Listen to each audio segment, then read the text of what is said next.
that the previous head of the budget committee is actually in Parliament today complaining about some of the budgetary allocations that have been made.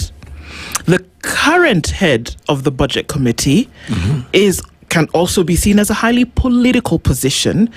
Now, how do you divorce the brick and mortar when it comes to the numbers that are needed to run the country and the position, which is why I asked about how is it a parliamentary budget? And you said, well, the committees are responsible for putting the numbers together.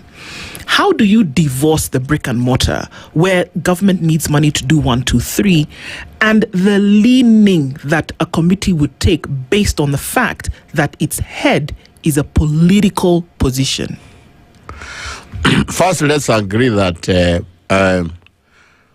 not just in Kenya, but in all dispensations across the world, the budget is the budget making is a very political thing. Yes. Because the allocation of resources is a very politicized process. And anyway, politics is a lot of times about sharing of resources. Or taking therefore, there was no time when there was no politics involved. What I want to say is that one of the ideas then, actually, in the new constitution was to make sure that the political inputs are there early enough, because there was no trust that the national treasury will do the balancing act. Therefore, the political haggling for the Kenyan budget was made to be an early process. Instead of an afterthought, an after process after the technical people have done the figures.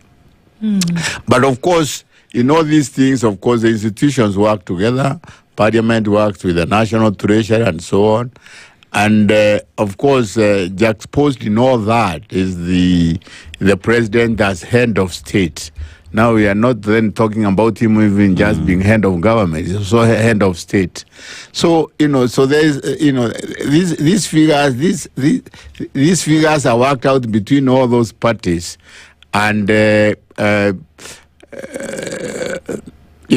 is never going to be a situation where everybody, or in fact, none of those parties probably happy enough with the budget.